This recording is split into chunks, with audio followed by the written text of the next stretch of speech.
What if a single phone call could break your heart and change someone's Christmas forever? That's exactly what happened on a snowy December evening at Rosie's diner, when a kind stranger witnessed something that would restore his faith in the true meaning of the holidays. Emily Hayes had been working double shifts for 3 months straight, her feet aching and her smile genuine despite the exhaustion etched into her young face. She had served hundreds of customers that winter, each one leaving a tip that went straight into an envelope marked, "Home." But as Christmas Eve approached, she realized the envelope wasn't full enough. The flight home to see her dying grandmother in Montana cost more than she could ever save. When her phone rang during the dinner rush, she stepped into the back hallway, not knowing that her tearful conversation would reach the ears of someone who could change everything. "Where are you watching from tonight?" Emily had moved to Chicago 3 years ago with dreams bigger than her small-town roots could contain. She'd wanted to study nursing, to help people the way her grandmother had helped everyone in their tiny Montana community. But life had other plans. Her father's medical bills after his stroke consumed every penny of her college fund, and she'd found herself waiting tables instead of attending classes. She didn't complain, though. That wasn't how Grandma Rose had raised her. The diner was her second home now. Rosie, the owner, was a firecracker of a woman in her 70s who treated Emily like the granddaughter she'd never had. The regular customers knew Emily's name, asked about her family, left generous tips when they could. She'd built a life here, small but honest. Yet every night, she'd call her grandmother in Montana, and every night, she heard her voice growing weaker. "I'm doing fine, sweetheart," Grandma Rose would say, but Emily could hear the lie in the trembling words. The hospice nurse had been honest with Emily last month. Her grandmother had weeks, maybe days. "You should come home for Christmas," the nurse had said gently. "While there's still time." Emily had promised she would. She'd been saving every spare dollar, picking up extra shifts, skipping meals. The envelope hidden under her mattress held $243. The cheapest flight she could find cost $418. She checked every website, called every airline. There was no way to make the numbers work. Table 5 had been occupied since 4 o'clock by a man in an expensive wool coat. He sat alone, nursing coffee after coffee, working on a laptop while the dinner rush swirled around him. Emily had served him twice, and both times he'd barely looked up, just nodded politely and went back to whatever was consuming his attention. She'd pegged him as one of those businessmen who treated diners like mobile offices, the kind who left exactly 15% and never made eye contact. When her phone vibrated in her apron pocket during the 7 o'clock rush, Emily's heart sank. It was her mother. She never called during Emily's shift unless something was wrong. Emily quickly refilled the man at table 5's coffee, then slipped into the narrow hallway by the kitchen where staff took their breaks. "Mom," Emily answered, trying to keep her voice steady. "Honey." Her mother's voice cracked immediately, and Emily's stomach dropped. "It's Grandma. She's asking for you. The hospice nurse says we need to prepare ourselves. She might not make it to Christmas." The phone trembled against Emily's ear. "I'm trying, Mom. I'm trying so hard to get the money for the flight, but I'm still short. I need another week, maybe 2. "Emily, baby, we don't have another week." That's when the tears came, hot and sudden, streaming down Emily's cheeks faster than she could wipe them away. "Mom, I can't come home for Christmas," she whispered, her voice breaking on every word. "I don't have enough money. I've been working so hard, but I can't make it. I'm so sorry. I promised Grandma I'd be there, and I'm failing her." Through her tears, Emily didn't hear the soft footsteps approaching down the hallway. She didn't notice the shadow that had paused just around the corner. She was too busy trying to muffle her sobs while her mother cried quietly on the other end of the line, both of them caught in the helpless pain of being too far away when it mattered most. All Emily knew was that Christmas was 4 days away, and she was about to break the most important promise she'd ever made. Emily composed herself as best she could, splashing cold water on her face in the staff bathroom before returning to the floor. Her eyes were red, but she painted on her smile and went back to work. Tips wouldn't earn themselves, and even if she couldn't make it home this Christmas, She'd need money for the funeral that would inevitably follow. The thought made her stomach turn, but she pushed it down and picked up her order pad. Table 5 needed his check. Emily approached with her professional mask firmly in place, setting the small leather folder beside his empty coffee cup. "Whenever you're ready, sir," she said softly. The man looked up for the first time all evening, really looked at her. He was probably in his late 50s, with kind eyes behind wire-rimmed glasses and silver threading through his dark hair. "Are you all right?" he asked, and the gentleness in his voice nearly undid her completely. "I'm fine, thank you," Emily lied, the words automatic. "Just a long day." He nodded slowly, studying her face with an expression that suggested he knew exactly what a lie sounded like. He pulled out his wallet, extracted a credit card, then paused. "I couldn't help but overhear your phone call," he said quietly. "In the hallway. I wasn't trying to eavesdrop. I was just coming back from the restroom." Emily's cheeks burned with embarrassment. "I'm so sorry. I shouldn't have been on the phone during my shift. I'll talk to my manager." "No, no." He held up a hand. "That's not what I meant at all. I just—" He seemed to struggle with something, then pulled a business card from his wallet and laid it on the table. "I'm Thomas Mitchell. I own a tech company here in Chicago. Lost my own grandmother when I was about your age. Biggest regret of my life was that I didn't get to say goodbye because I was too busy chasing what I thought mattered." Emily picked up the card with shaking fingers, not understanding why he was telling her this. "I'm sorry for your loss, Mr. Mitchell. How much do you need?" he asked directly. "For the flight." Emily's breath caught. I can't accept money from a stranger, sir." "That's very kind, but it's not a gift. Consider it an early Christmas bonus from someone who understands what it's like to have regrets." He pulled out his phone. "What airline? What day do you need to fly?" Tears welled up in Emily's eyes again, but this time they were different. "Mr. Mitchell, I don't even know you.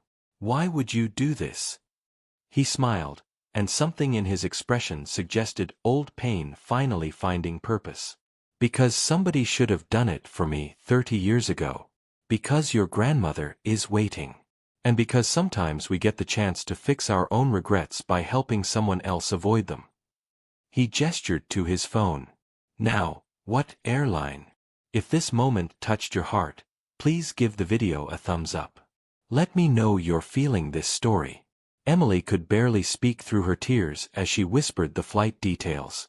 Thomas Mitchell's fingers moved swiftly across his phone screen, and within minutes, he turned the device toward her. "Check your email. You're flying out Christmas Eve morning. First class, because you'll want to be comfortable. It's done." Emily stared at the confirmation email on his screen, then back at this stranger who had just given her the most precious gift imaginable. But what she didn't know yet was that Thomas Mitchell had his own reasons for being at Rosie's diner that night, reasons that would change both their lives in ways neither could imagine. Emily couldn't stop crying. Not delicate, pretty tears but deep, shaking sobs that came from somewhere beneath her ribs, the kind that released months of fear and exhaustion and desperate hope. Thomas Mitchell sat quietly at table 5 while Emily collapsed into the booth across from him, her professionalism abandoned in the face of overwhelming gratitude. "I'll pay you back," she managed between gasps. "Every penny. I promise. I'll work extra shifts, There's nothing to pay back," Thomas said firmly. "This isn't a loan. It's just the right thing to do." Rosie appeared at the table, her weathered face creased with concern. "Emily. Honey, what's wrong?" Then she looked at Thomas with the protective suspicion of a grandmother bear. "Is this man bothering you?" "No," Emily said quickly, wiping her eyes. "No, Rosie, he just bought me a plane ticket home for Christmas. To see my grandma before she—" Her voice broke again, unable to finish the sentence. Rosie's expression softened immediately.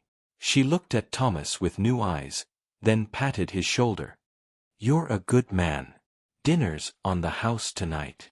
Before either of them could protest, she disappeared back into the kitchen, leaving them in the bubble of their unlikely connection. "Why are you really doing this?" Emily asked when she could finally speak without sobbing. "People don't just do things like this." Thomas was quiet for a long moment, tracing patterns on the table with his finger. "My grandmother raised me," he said finally. "My parents died in a car accident when I was 7. She was a seamstress, worked her fingers to the bone to keep me fed and in school. When I got my first big job offer out of college, it meant moving across the country. She told me to go, to chase my dreams. Said she'd be fine." Emily listened, seeing her own story reflected in his. "I got busy. So busy. Building my company, making money, proving I could be somebody. I called her every Sunday, but I kept putting off visits. Next month, I'd say. Next quarter. Then one day I got the call that she'd had a stroke.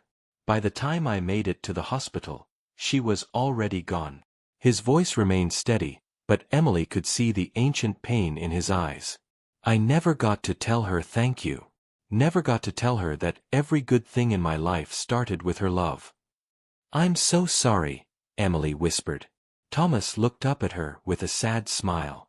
"I've spent 30 years trying to be successful. Big house, fancy car, company worth millions. But I eat dinner alone in diners because my apartment feels empty. I work late because going home means sitting with memories of everything I didn't say." He shook his head. "Don't let work or money or pride keep you from the people who matter. That's not wisdom. That's just truth I learned too late." Emily reached across the table and squeezed his hand. "She knows," she said softly. "Your grandmother knows. And she'd be so proud of the man you've become. Look what you just did for a complete stranger." For the first time all evening, Thomas's eyes glistened with tears of his own. "Maybe that's why I'm really doing this. Not just for you, for her. For the grandmother I couldn't say goodbye to. Have you ever faced something like this?" A mom. What neither of them realized was that across the diner, Rosie was watching with tears in her own eyes, thinking about her own estranged granddaughter somewhere in California. And she was about to make a phone call that would prove kindness spreads like light in darkness, touching more lives than anyone could possibly imagine. Christmas Eve morning arrived cold and crystalline, Chicago dressed in fresh snow that made everything look clean and possible. Emily stood in O'Hare Airport with a small carry-on bag and a heart so full it felt like it might burst. She'd tried calling Thomas Mitchell to thank him one more time, but his assistant had politely explained he was in meetings all day. So Emily had done the only thing she could think of. She'd written him a letter, pouring out her gratitude in shaky handwriting, and left it with Rosie to give to him if he came back to the diner. The first-class seat felt absurdly luxurious. Emily had never flown anything but economy, usually in the cramped middle seat. Now she had room to stretch, a warm blanket, and a flight attendant who brought her orange juice without being asked. As the plane lifted off, Emily looked down at Chicago disappearing beneath cotton ball clouds and whispered a prayer of thanks for Thomas Mitchell, for Rosie, for second chances. Her mother was waiting at the small Montana airport, and they fell into each other's arms without words.